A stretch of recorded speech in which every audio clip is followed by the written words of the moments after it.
Hello and welcome to Talking About Our Generation. This is episode 5 of our online music chat show where we climb the stairway to heaven and hopefully reach halfway to paradise. So my name is Gary McVeigh-Kane. I'm joined as always by my partner in pop, Simon Warner. How are you, Gary?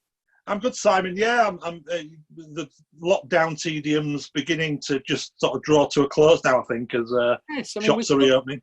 We're still caught up with it. As you say, I've had my first few cappuccinos in the last week, sort of desperate need for a cafe-made coffee. So that has happened. Had your first haircut as well, by the looks of it. Absolutely, yes. You've got to go for it eventually, haven't you? But yes, I see you're sticking with the usual look, but that's fine. That's fine. Yeah. Well, it's cheap and I get to do it at home, so. Oh, well, I've got you. And of course, both of us are Facebook contributors, aren't we? We tend to keep up with information and share information that way. Yeah. And I had a weird, that sort of section where it says people you may know. Yeah. And they're sort of encouraging you to link up with people you sometimes know and people you don't. But this week, I had a really famous musician from the 1960s, a bass player called Harvey Brooks, who played with Electric Flag, Stephen Stills, Miles Davis. He was even part of that Bob Dylan revolution around 1965 when Dylan was, turning electric. And it was quite strange to see Harvey Brooks. I mean, he's obviously not trying to link with me, but it's nice to think that someone out there thinks we'd get on. It's quite...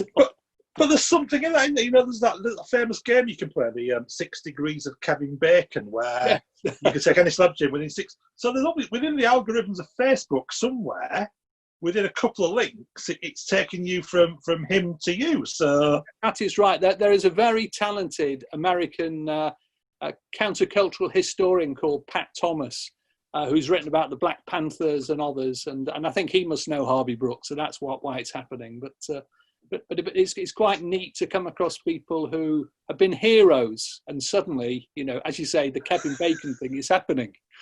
I stumbled on Facebook about a few weeks ago. It was about 11 o'clock at night, and I'd finished watching Match of the Day, and I was just flicking through Facebook, seeing what's happening. And it was a live event with Peter Noon from Herman's Hermits. Yes. And I thought, well, I'll have a little look at this. It's quite interesting. I quite like Herman's Hermits, And it was him doing a live thing from somewhere in America, I'm guessing LA, where he was live on air signing copies of the new Herman's Hermits Greatest Hits CD. And people were messaging him saying, I've just bought it in the shop. He was grabbing a CD off a pile and saying, all right, so Doris in Stoke. So, yes, it's nice. Thank you for buying it, Doris and so. And it was just... Amazing. I watched it for about half an hour. It was mesmerising. And was it live, you say? Yeah, he was doing the Facebook Live thing, yeah. Well, that's amazing. I mean, the thing is about Peter Noon, I wouldn't say he's not a figure of fun in British pop, but he was a very big star in America, wasn't he? Once Herman's Hermits had joined the British invasion, this good-looking, I think he was from Merseyside, but was playing with a Manchester band.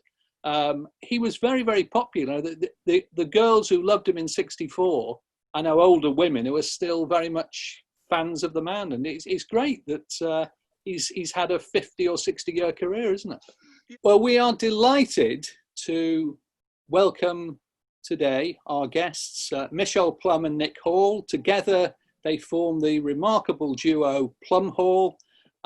They have been obviously affected by the recent weeks and months of upset we've all been going through. We'll talk about that in due course. But Nick and Michelle, are you surviving? Tell us how you're feeling. Well, we're here. We're here. Hello! So yes, we've got this far. Yeah. Have you managed to make any music during the last 12 weeks or so?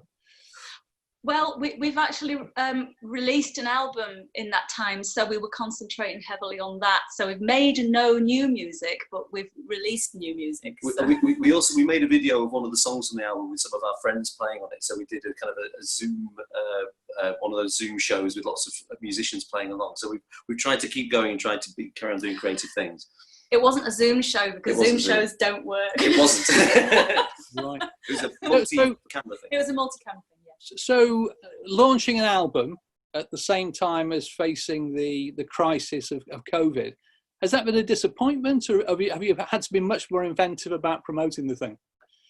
We just had to be very inventive. We just had to think outside the box a little bit, and also we've had the wonderful Michelle who's basically learned how to put incredible videos together. So we've had videos with friends of ours from all over the world getting involved in the videos. We've just tried to do some online shows as well, and it's actually been quite interesting. We've actually probably reached some international audiences, which we probably wouldn't have done if we'd been playing around just around festivals and things in Britain. So it's had its challenges, but it's had some interesting aspects as well. Yeah. And what we've realised as well is there is no cost to doing a gig in your living room. Right. So there are advantages. There are advantages. You don't have to haul the PA into a car, haul it out again, set it up, bring it down. We don't have to travel for hours. There are advantages. We're missing the audiences, obviously, but I'm yes. missing the applause. I don't need the applause. I don't care about that. It's actually really lovely to have a gig and see all the comments coming in live, and be able to respond to them in the moment, rather than waiting until the end of a gig and you don't really know whether somebody's enjoyed it because they've been sitting there stony faced throughout the whole thing, and then they come up to you and say, "Oh, that was great." Oh, really? And has that been surprising to you? Because I've spoken to a number of musicians who've said that this kind of technology was there right under their noses, and they'd never thought about using it in these interesting ways. Has that been surprising to you too? Well, we've occasionally dabbled in little things in the past. It's been quite sometimes when Michelle has been away on tour, and I've kind of not had a couple of gigs. I've occasionally done one just without. I've not announced it or anything. I've just sort of put the camera on and just played a few songs, and I've actually always quite enjoyed doing it. And you have to find another way of performing and sort of dealing without that little natural gap you have when hopefully people applaud. And what do you do with that little gap and sort of? And, you're so needy. Yes, I'm very needy. This is the reason. I know a lot of my musician friends are all kind of like missing the applause. It's very odd. But, so where is the furthest you've found new fans? Can you name one or two nations of the world where you've been reaching that you wouldn't have done otherwise? Russia. Russia, yeah. Russia. Russia, Hungary, Hungary, Canada. We've had people. Yeah. We nearly got somebody from Korea, but then that fell through. North Korea or South Korea? Yeah, people from Korea have watched South Korea. South Korea, sorry, yes. Yeah, because I heard someone had been in prison for life for watching a gig in North Korea in the West. Oh, God. Yeah, not that one. We wouldn't want to do that to anybody. No. Sure. So the new album. Tell us a little bit about the new album, so people, can discover what it is all about. Oh, right. It's called The Ghost of Noise, and it's a bit of a departure for us. It's got a mixture of electronica and acoustic instruments. So we wanted to move on sonically from the previous album, which had a bit more of an Americana type feel. And this one definitely has moved on. And there's a lot more collaboration in the songwriting, isn't there? We've done a lot more proper co-writes with one of us writing the lyrics, the other one writing the music, and then sort of giving a bit of an idea for a song to the other one, and which has been very creative. So, and then we've had a brilliant producer again, the same producer, David Crickmore, but David was using all these wonderful synthesizers and sequencers and all these wonderful bits of kit. So yeah.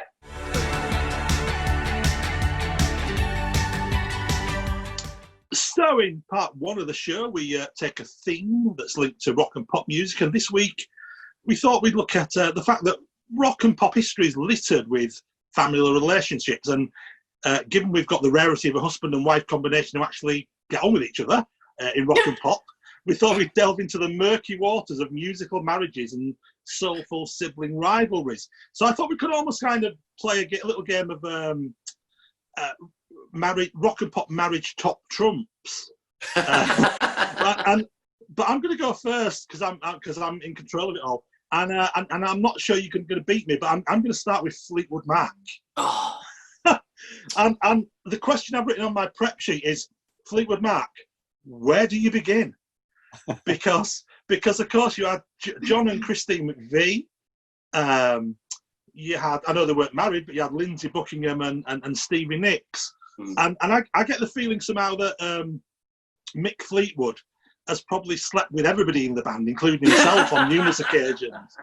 But obviously, you know, in terms of that band and the dynamics, I was thinking the other day, I was listening to Rumours the other day and thinking, how the hell did they ever record that album and then actually get to play it on stage? Because when you think of songs like Go Your Own Way and then you make Loving Fun, and you think, wow, they recorded those on the back of these horrible relationship split-ups, and then they had to stand on stage every night and go through them and play them happily.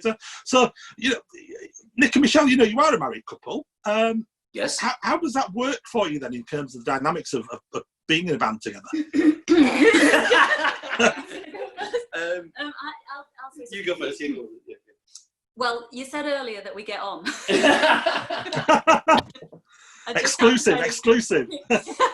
Pick you up on that, really, because we don't always get on. In fact, you know, we've had to over the years find a special way of working together, and it's taken. How long have we been together now? 12 years. 12 years, yeah. We've been together 12 years and married for 11. Yeah. Michelle sometimes says she doesn't think the Cray twins got as long as that, really. Do you know what I mean? So it's kind of, sorry. No, it's all right. But I think that there's something to be said about writing songs from a point of contention, because I don't really think it's easy to be creative when you're content. It's also not easy to be creative when you're extremely discontent, but there's a little kind of sweet spot, like in the middle of it, where, you know, the creativity flows, and sometimes that can actually become, you know, more apparent with contention. And there is a bit of a competitiveness as well. Yeah, you know, there is, we would be lying if we said there wasn't. And so there is a little bit of look at this lyric I've written. Oh, look at this tune I've written for it. And that kind of, I think, pushes us to sort of take things a bit further. I mean, it's not that we're falling out all the time. It is actually great to tour with someone that you know really, really well. That I'm having done lots of tours with people I don't know quite so well, and they haven't been quite as much fun. It is much more fun to tour with Michelle, definitely. Oh. I mean, is there any kind of dissonance? I mean, do you have Nick and Michelle who are married and living in the same house, and Nick and Michelle who are in the band, or does it all blend into one? Good question. It depends. I think on some days, I think we go to a gig and we're super professional, and it kind of depends. We're either having a great time and the laugh continues into the gig, or we're having a terrible time and the terrible time continues into the gig, much to the delight of the audience. Yeah, I actually think that some people like to see us, to see if I'm going to walk across and kick Nick in the shin or something like that. Or, we're going to have an argument on stage. It's much nicer when we're getting on because it flows better on stage, you know. And Nick is actually a lot better than me at just switching it on, you know, jazz hands and all of that. If I'm in a bad mood, I can't do it, so I just sulk my way through. It's the actor training, you know. But yeah, I think there is. I mean, sometimes we you know, on a tour we'll go to a National Trust property and we'll look around and then that sounds so middle class. I know, it does a little bit, but then we'll bimble along to the gig, and that's, you know, I like that kind of. I like it when days go like that. That's nice, and then we can just be ourselves on and off stage. Yeah. What sort of points of friction are there in the creative sense? I mean, without getting too serious about this, I mean, what sort of things might cause disagreements when you're recording together or writing together? Well, we're both sensitive souls and probably oversensitive, and we. Well, I am definitely the bad cop. So if Nick's a much quicker writer than me, he can. I mean, I can go into the kitchen, make a cup of tea, and he's written 3 songs by the time I've come out again. So you know, he can pass me a song and I'll go through it, and instantly I'm in critical mode. I mean, I can like the song, love the song, but I'm going, yeah, it's a good song, but you need to lose this verse here. You need to shorten this. You need to come in with the chorus there. So I'm doing a kind of arrangement thing straight away, and maybe occasionally I need to not vocalize that as soon as he passed me the song. But actually, it's really, even though it can annoy me, it's also good because there's one song on the album, Cruel Adventures, which has originally had about 12 verses. And between David and Michelle, they pruned it down, and then and there's the song. So I'm not particularly good at editing my own stuff. So it's great to have the critical voice there. But yeah, it just depends on how one sells the criticism, I think. Yes. And to what extent do your own lives turn up in the songs you write? Do you feel as if you're still doing that? Are you writing about your relationship still? No, not really. We stay away from that. Yeah, we haven't done a rumours. Maybe the next one will be. I don't know. But of course, like, rock and pop sort of littered with these sort of bad relationships, you know. So we know about the story of ABBA and the interrelationships there, and I was thinking the other day about Sonny and Cher, and in a sense how Sonny Bono discovered Cher, and by the early 70s, when they were doing their TV show in America, he was like the butt of all these really deprecating jokes, and it ruined his musical career. But on the other side of the nasty side of relationships in music, of course, there's some really beautiful relationships as well. And I was thinking of, it's ups and downs. Clearly, John Lennon and Yoko Ono were madly in love, you know, for much of their lives.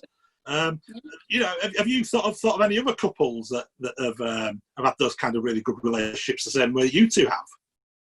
Ooh, good. There are more bad ones, aren't there? There are. Yeah. I thought you were going to ask me about bad ones. That's sneaky. I mean, well, you can tell us about bad ones if you can think of any. Yeah, I think they got on okay. Captain and Tennille, I think they got on all right. Was it Captain and Toenail? But I think in the folk world, you look to the folk world. I know there are some obvious ones that didn't get on very well, you know. But I think you look to the folk. There are quite a few married couples in folk music who've sort of stuck together, and they might not be as well storied and as famous, but actually they've been creating music together for a long time. I'm just trying to think of one off the top of my head. You don't think of Richard and Linda Thompson, are you? I was not. I was not thinking of Richard and Linda Thompson. I was trying to think of some happy ones. There must be some. I mean, the other couple I was thinking of, well, a couple, but you know, Bruce Springsteen and Patti Scialfi. You know, I mean, they've had a very long and fruitful marriage, and they work together all the time.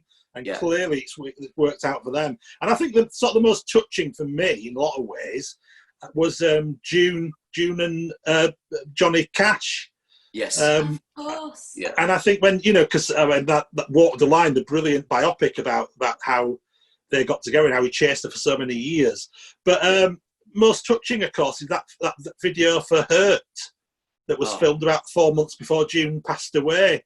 That beautiful scene where he sat in his chair and she just got a hand on his shoulder, and you see love and tenderness. So, I mean, are you aiming to get to that kind of grand old age and still be able to stand there and put your hand tenderly on his shoulder, Michelle, you know?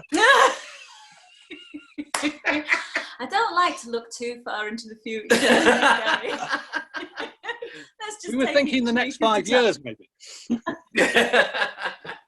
No, we're aiming to get there. I mean, you know, we're learning about each other all the time, and actually we're knackered, so we can't be bothered to argue with each other these days. But I think that longevity, where that career's just gone on and on with dips of sort of, you know, not being super hip and then up again and down again. I think that kind of, I always respect any act that stays the course through the sort of the winds of change and they keep going. I think fame is a horrible compounding thing, you know, for people to have to deal with, as well as having a relationship. So thank goodness we don't have to worry about that. That's worked really well, hasn't it? You've also got these sorts of strange things that arise. You were mentioning Sonny and Cher, Gary, but one of my favourite bands in the 70s were the American band, the Allman Brothers. And of course, Duane Allman, one of the key figures in the band, died in a motorcycle crash. But then Greg, who became the leader of the band, not only enjoyed 20 years of, I guess, alcohol abuse and so on, but also ended up marrying Cher.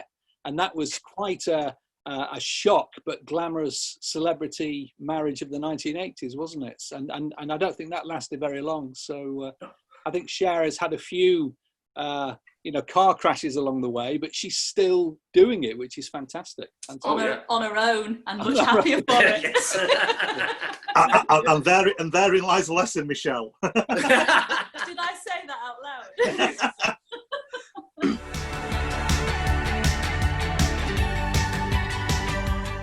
So our guests on this episode are the wonderful Plumhall from Bradford.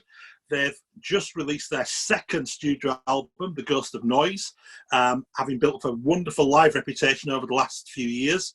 A brilliantly warm couple who write incredibly deep and moving songs, many of which are very emotional and catchy and can be sung along to. Always a brilliant live act. So welcome again, Plumhall. Oh, thank you very much. And what lovely words. Thank you, Gary. You're welcome. So your new album, Ghost of Noise, it's taken some time in the making. So can you tell us about the genesis of that album, where the songs came from, and why you've put so much meticulous effort into recording it just exactly how you want it? It took a long time, and we were very sort of along with David, our producer, we were very meticulous in the making of it, and we wanted it to be a step forward. I've always liked bands who you get into their first album and the second album isn't just a retread of the previous one, so we wanted it to move forward somehow. So it's moved forward sonically. And also we wanted to move forward in the songwriting stage. We've already mentioned a lot more collaboration in the songwriting, and we wanted to do that to excite ourselves. And it all started, like the previous album, Thundercloud, all kind of hinged on that one song, Thundercloud, the title track, and everything sort of fitted around it sonically and sort of thematically. And I think with this record, The Ghost of Noise, the title track, was the first thing that we recorded and for it, and we realised that's the sound. Those are kind of the themes. And the things broadly about communication between conflict of communication, really. And it even tied in with the artwork, because the artwork of the album kind of linked it all together as well, because the artwork's it features a Napoleonic war era tower that sits on a headland in Ireland, a beautiful place, right next to a signal station, a Marconi signal station. And so the idea of conflict and communication and warlikeness, and even between sort of couples or between families or between nations, was kind of the theme roughly of the album. Not everything fits that theme, but that's where we sort of started off from. And it also seems as if on this new album you have left behind some of your Americana themes and have gone for these incredible collages of sound, electronics sounds, found sounds. And is there ever a danger, do you think, of alienating your audience, or do you feel as if your audience are ready to move forward with you? We don't have an audience. There's nobody to alienate. That's not true. No. No, the thing is, I particularly, and I think both of us, we don't want to sit still, and we don't want to be compartmentalized into. We never wanted to be, part of one specific genre. I love that we've been embraced by the folk world and the Americana world to a point, but I never wanted to get stuck there. And I mean, Nick has had much more of a folk background than I have. I mean, I had never even really been to a folk club before I was 21, 22, and it wasn't even really a folk club. It was just more, people coming in and doing, I don't know, Queen songs, in an a cappella style or something like that. Where is this bar, Michelle? Sorry? Where is this bar? Oh, it was in York. It was when I was a student. Yeah, it was brilliant. So I kind of wanted to move away from that anyway. And also, obviously, our producer, David, he hails from a pop background and a synth pop background. So we've always loved synths. We listen to quite a lot of synth music actually, and when they come on we go, oh god, what an amazing Moog sound, we really ought to incorporate that, you know. So, and we don't think that there should be any rules, so that was and also think at the core of all the songs that there are 2 acoustic instruments being played by 2 people singing in harmony with 2 acoustic instruments, so the arrangements are very different, but if you see as at the core of the song, there's still that sort of heartbeat which is very much acoustic and very could work in most of the songs could work in a folk club, you know. So I think even so, we hope it's not a synth frenzy. It's not trance or anything like that. You know, it's not my Neil Young. But I think the audience will either come along, whatever the audience is, will either come along with us or they won't, you know, and that's fair enough. But we're still seeking to sort of change as we go along. But I think at the core of it is this kind of acoustic songwriting. The next album is going to be opera. Well, but you do have your unique selling point is the blend of your voices that just do work so perfectly together. And were you, in developing on from Thundercloud to this last album, the new album, sorry, were you looking at just finding sounds and textures that would enhance around your voices? Because in a sense, there's nothing you need to do with your voices because they carry the songs through. And as you say, we know when you perform them acoustically at live gigs often without the synthesizers or any of those trappings, that's what brings the song through. That's the core of the songs, your voices. So were you looking for interesting textures and sounds to add to those voices? Yeah, sort of atmospheres and textures, and sort of to sort of enhance the feeling or the mood behind the song. And I think it's an interesting listen. I mean, I like records that have got a lot of things sort of tickling your ears. Yeah, there's a lot of things going on. Oh, what's that interesting sound? And if the sound somehow links into the theme of the song or creates this sort of atmosphere around it, then I think that's all to the good. We like found sounds as well, don't we? We do, yeah, and we love records that have got, you know, there's that early Fairport convention tracks where someone drops some pennies on the floor and you hear someone walking away. You know, I love things like that, and it just adds to the ambience. We used a box of screws and a fan, electric fan, just scraping something across that, things like that. You know? Yeah, I mean, we're very lucky in that we've got a chance with the producer. We've got David and the studio, the setup, that we can be very experimental. We're not watching the clock, which is brilliant, you know. And I feel for bands who are kind of watching the clock all the time and right, well, let's bash it out and get it done. I mean, their albums come out a lot faster than ours, but we had the luxury of time. That luxury of time, which is a great thing. How does it work when you take those found sounds on the road, if you get my point? You know, how do you actually perform those songs when you've created them in a studio setting?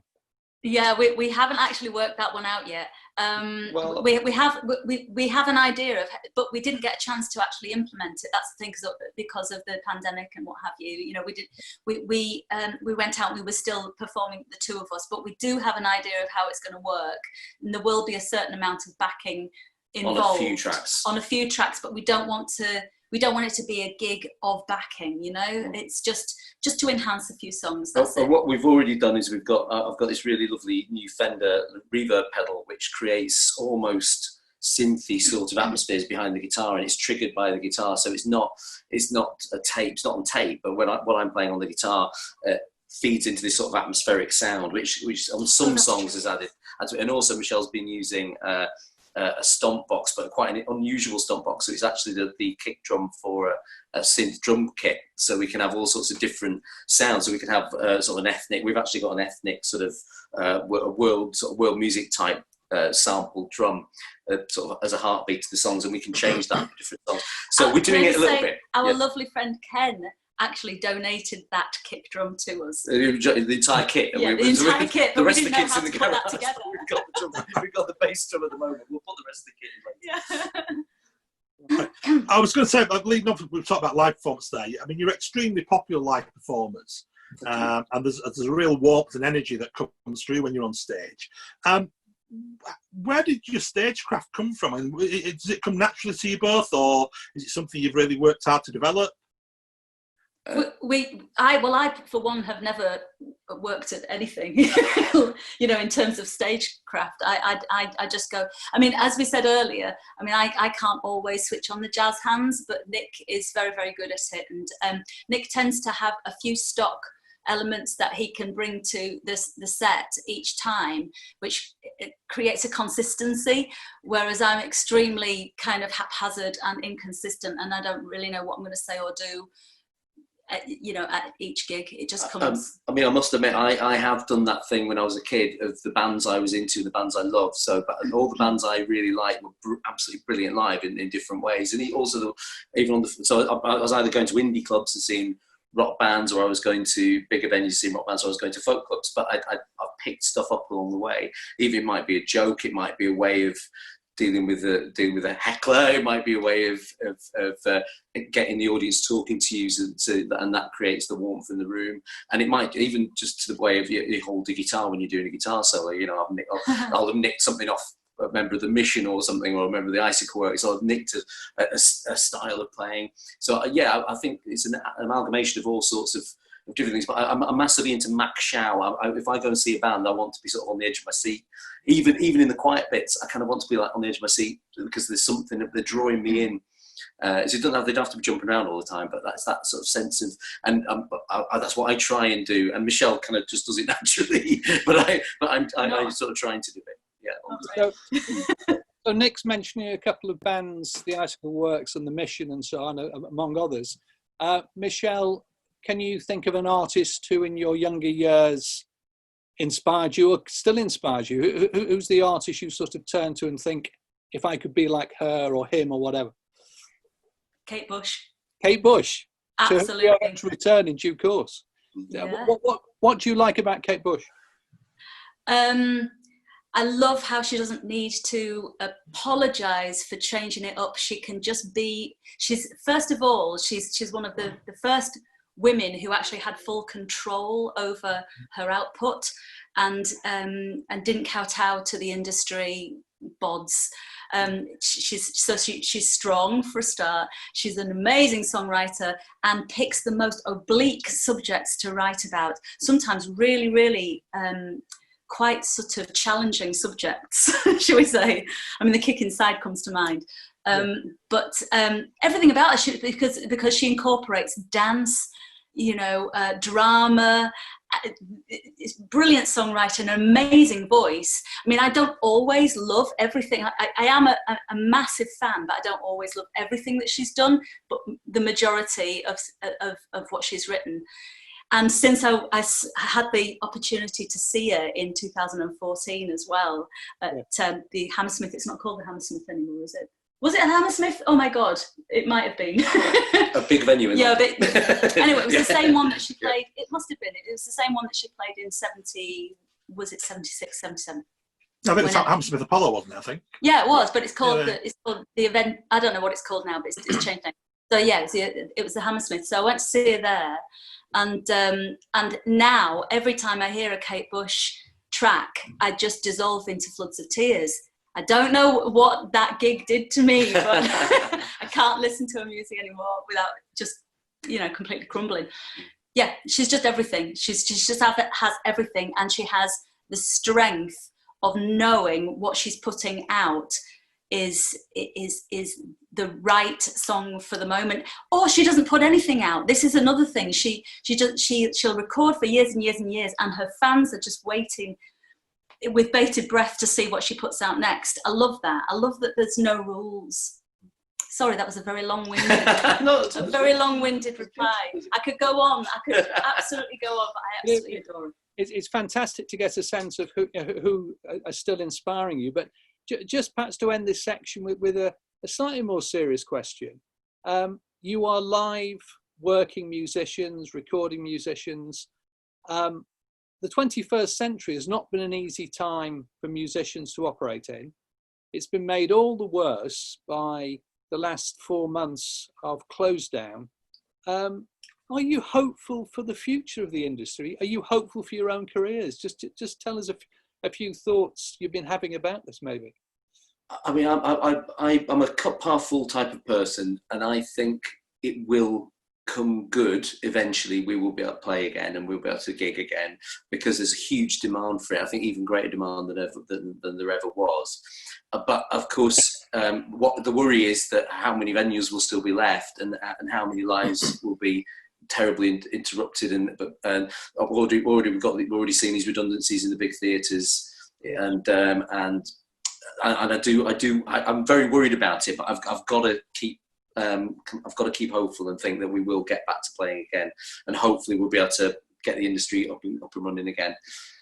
Hope's all we've got at the moment, really. Yeah. There are so many, and so many people have been forgotten in this, as well as musicians. There are all the people behind the scenes, the lighting people, the sound people, people putting up rigs. You know, we're all in the same boat, basically. And you think of all the hospitality. If you get to a theatre in London, all hospitality type places around that, so restaurants, pubs, bars, taxi drivers.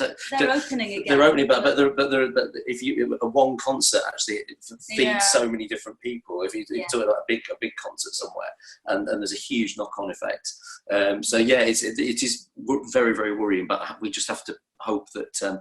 I mean, we try and think all the time about how could we do this, what could we do, and it's interesting that it seems to be coming. The idea of playing in the open air now seems to be something that's a sort of tentative step forward. If only we had the right weather. Because you both have other sort. I mean, Nick, you come from a partly a theatre background as well, don't you? You've been involved in theatre in the past, and Michelle. You're part of Steve Norman's touring band, where you're travelling around the world, aren't you? Playing in theatres and venues.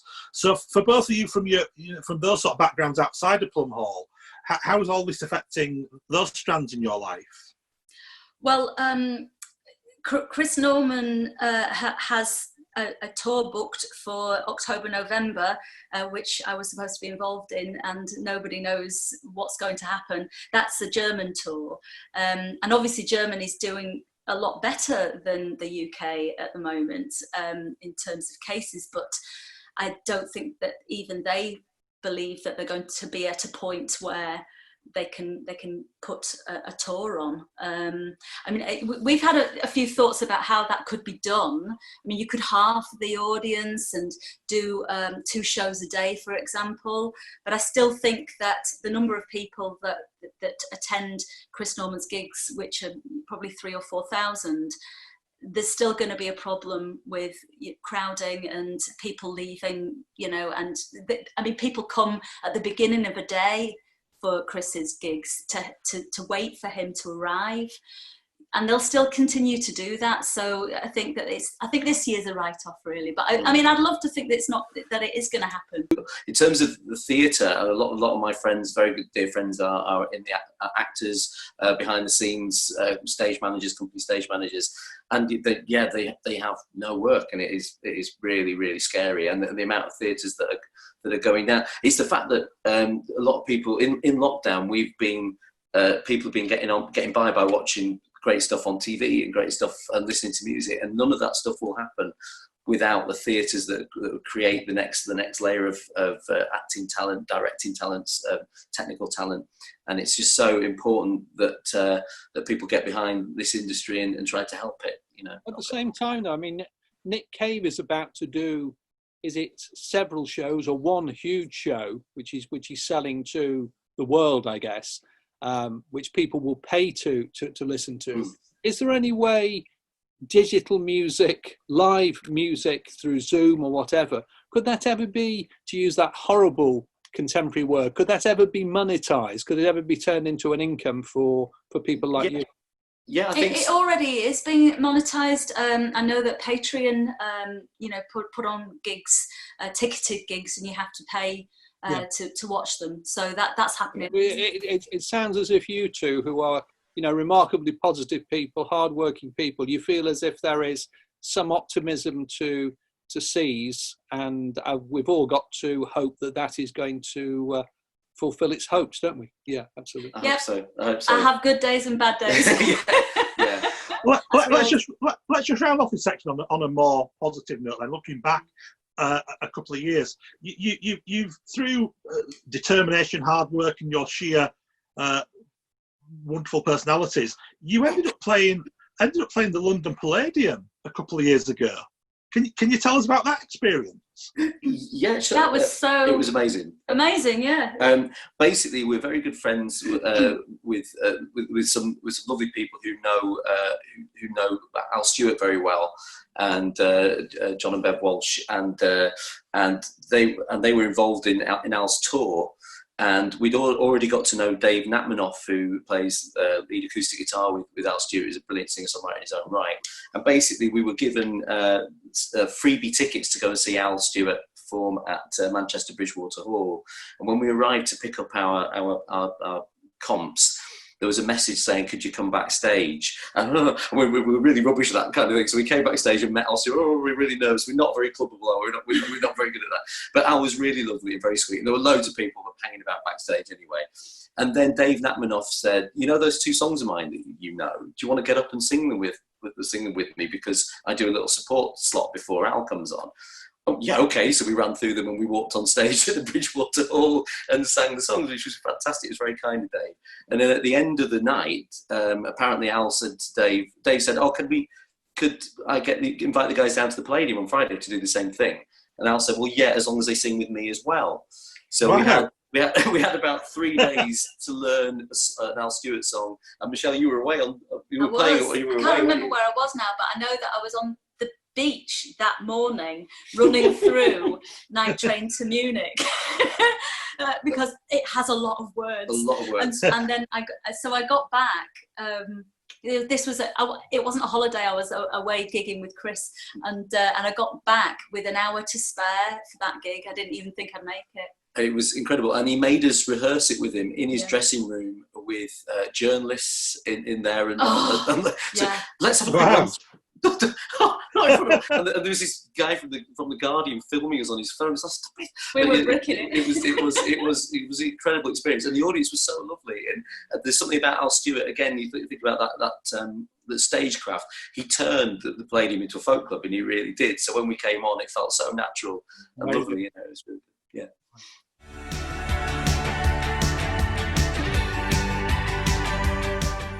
So in the third and final part of the show, we ask our guests, who today are the wonderful Plumhall, to bring along a piece of music that they'd like to talk about. And it follows on with something we were talking about earlier in the show. You've chosen to talk about Running Up That Hill by Kate Bush. So do you want to...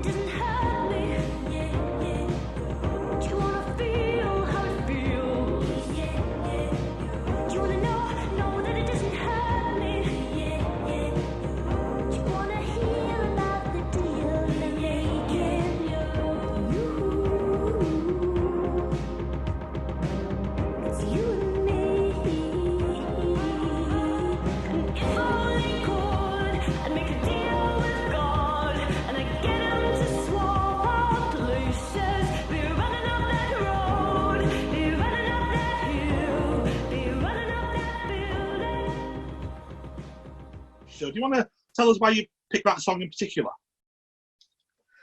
Well, I think when we first got together, we found lots of bands and songs in common that we both loved, and that was actually part of us getting to know each other, which is really nice. And I think 1985 is sort of an annus mirabilis pop music-wise for me, certainly. There's loads and loads of tracks that year, which I absolutely love. And Running Up That Hill was kind of my introduction, really, to Kate Bush. Obviously, I remember Wuthering Heights as a small person, but seeing her as this kind of very sleek, sort of very interesting pop artist, and that song was just utterly beautiful, and the sounds were so odd and ear-catching, and it's one of my favourite Kate Bush songs. I'm not sure it's your favourite, but it's one that we have in common, isn't it? Yeah, I mean, I have different favourites on different days, but yeah, it was one of the ones I remember hearing in the 80s, and I'm a real... I have to apologise for being an 80s music fan. We just love it. We watch Top of the Pops for all the 80s reruns and everything. We're up in the middle of the sitting room dancing away, But Running Up That Hill. It's the driving drums that actually were a real inspiration for the drums on South of Glory on our record. Because what I love about the drum work on Kate Bush's tracks is that she doesn't tend to be a big fan of cymbals, and I'm not a big fan of overt cymbal use, but it's that dun, dun, dun, dun, dun, dun, dun, dun, dun, dun, dun. Yeah, I just absolutely love all of that. And she's got a load of tracks that I absolutely love because of that. Sat in Your Lap and Cloud Busting and you know, Big Sky, that kind of thing, and they all tend to have that kind of very tribal sounding drum rhythm going on. Not many splashy cymbals. Yeah, and the subject matter of Running Up That Hill, it sort of appeals to us, even though we don't write relationship songs. It's one of the few that Kate Bush has sort of delved into in terms of, you know, what it would be like to swap places, for a woman to swap place with them. Yeah. So it's a relationship song, but an incredibly weird relationship song, which is great. She's never been a confessional sort of songwriter, you know. So when she does delve into relationships, she does it from a really interesting oblique. And it was almost incredibly controversial because the original title was Deal With God, wasn't it? And they had to pull it because of, I read an interview where she said they had to pull it because of the Italian market and certain European markets who just wouldn't have had a song with that concept of dealing with God in any way, shape or form. I remember, when you sent this through to us, it frightened me a little bit to think it was 35 years ago on the 5th of August that it was released. Yeah. But 2 days before my birthday. Oh, fantastic. What a birthday present you had then. although you weren't born then, were you, Michelle? No. So, you know. I wish. But I do remember, and it triggered a memory. And I remember sitting at the dining room table at my house in Haworth, and Top of the Pops being on, and we were one of the few families at that time who had the luxury of a TV in the dining room. But I remember it coming on Top of the Pops, and it was an event because she'd not released anything for a few years, and when that came out, it was an event. And of course, we only had 4 TV channels at that time, and people were waiting to see this new video. And I watched it just in absolute awe. As a 15-year-old, I watched it in all for 2 different reasons, but you know, musically, it was just absolutely stunning. And as you said already, Michelle, Kate Bush is incredibly unique. There's no one else in music that does what she does, and that song in particular is a real kind of a combination of all those facets of what make it so unique. And it was also a time when the video was becoming, you know, a medium of expression. Until MTV came along, or the very start of the 80s, you didn't need to visualize your songs. No. You know, Kate Bush clearly goes to a lot of trouble to bring that song to life in a visual sense. Yeah. I mean, I suppose you were saying a bit earlier on, Michelle, that she's someone who's interested in movement and dance and the lyrics and the whole theatrical experience. I wonder how much control she had over the video. Do you think she also directed that? Yeah, I think she has ultimate control over everything. I mean, she studied dance because, as she said, music and dance are kind of inextricably linked. You know, I mean, you can't have one you can have one without the other, actually. But folk clubs. Sorry. Yeah. No, I think she had ultimate control over everything, really. I mean, if she was able to have control over the music industry at a time when women were not able to do that, then I can't imagine that dance would have been any different. Funnily enough, the MTV thought that the video for Running Up That Hill was so weird that they actually just showed her performing it on Wogan. As a performance, apparently. I was reading up about it today. Apparently, they just kind of MTV just thought it was just too arty. Oh, really? I didn't know that. Yeah, apparently so. Yeah. So luckily, she'd done. There was a film performance of her doing it on Wogan. That's what MTV used. I saw an interview with her just recently. It was for Razzmatazz in the 80s, and there were all these kids sat around her, and she'd brought. Not from Running Up That Hill, but from Sat in Your Lap. She was just doing the video for Sat in Your Lap, and she brought all of the costumes and the masks and things, even the dunce hat that she and also the storyboard that she'd done. The storyboard she had created the storyboard. So yes, I think she had absolute control, and that's what I love about her. That's the main thing that I love about her. And that's interesting because she was the least pop star, but she still had to go through that pop star machine, didn't she? You know, she'd have to do shows like Razzmatazz and things like that. Yes, but she never changed. That's the thing. I mean, she was always just very, very natural. The way that she came across, you know, it was never. She never had any sort of media training or anything like that, and so she's probably made a few mistakes in a time. You know, just recently, I recall a little political mistake that she made, but that's okay. But nobody has told her what to say, what not to say. I mean, she was coming.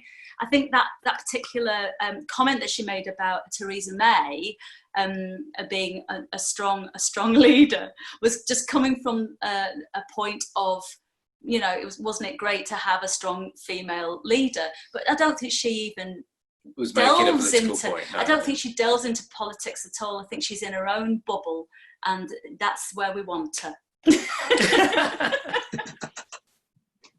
And Tony, finally, we always finish talking about one of our guest songs. And I just wanted to finally finish by talking about a song from the new album, A Darkness That Won't Leave the House. So in a moment, we're going to see a little clip from the video. And maybe you can tell us how the idea of this video came about.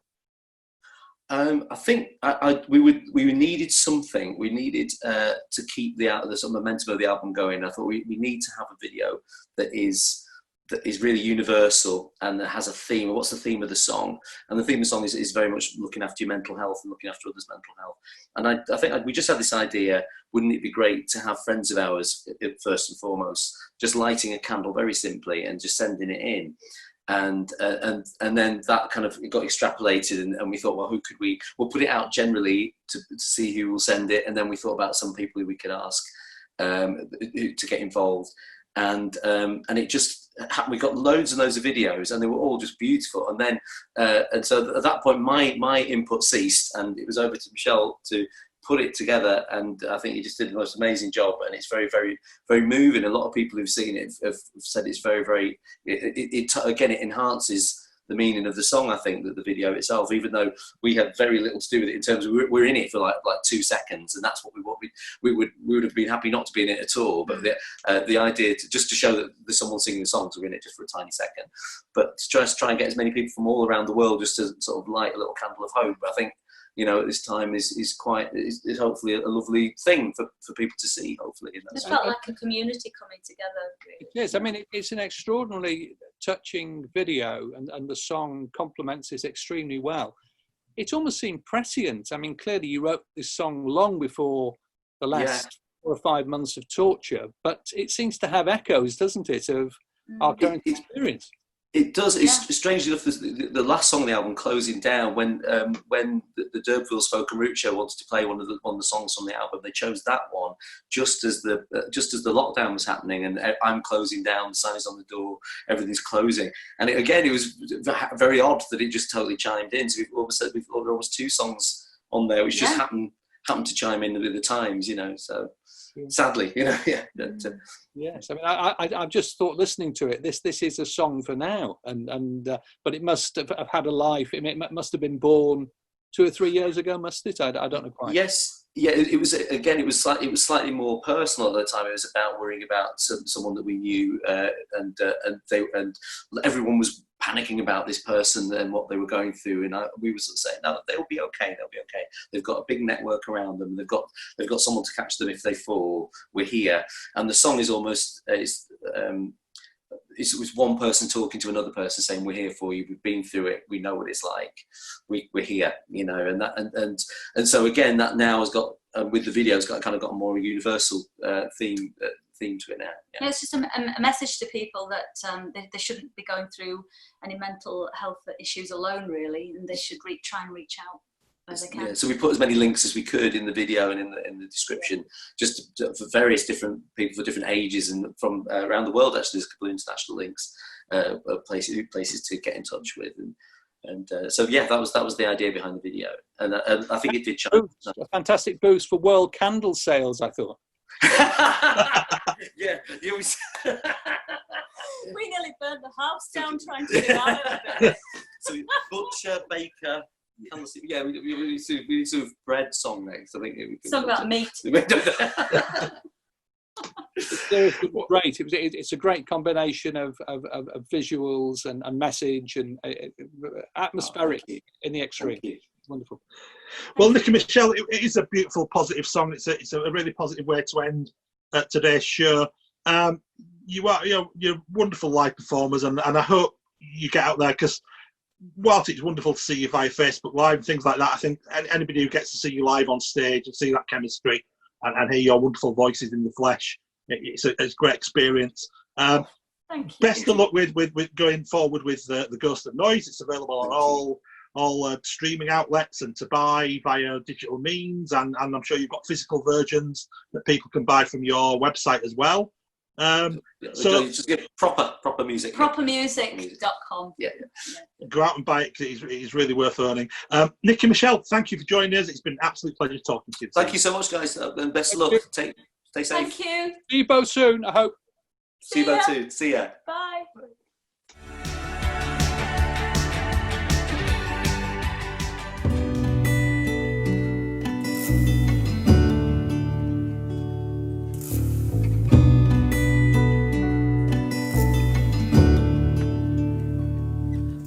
It's a way in this family, we keep it all quiet, batten down hatches when the storm's coming in.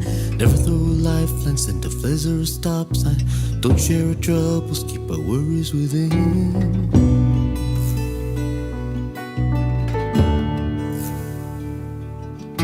But that's gotta change, I can see that you're hurting. If you ever need it, here's the key to our door. You weren't the first and you won't be the last. It's deep in our bloodline, we've been here before. It's the darkness that won't leave the house, but there's a small flame that cannot go out. There are arms into which you can't fall. We've seen it all. We've seen it all.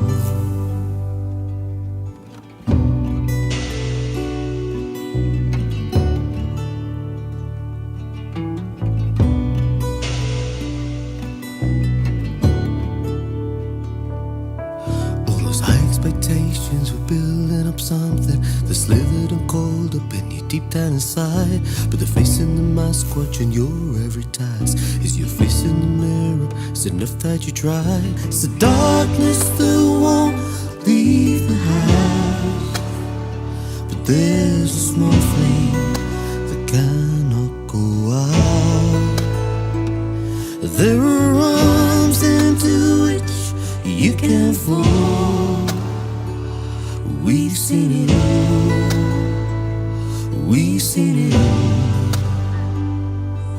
It's the darkness that won't leave the house, but there's a small flame that cannot go out. There are arms into which you can't fall. We've seen it all. We've seen it all. We've seen it all. We've seen it all.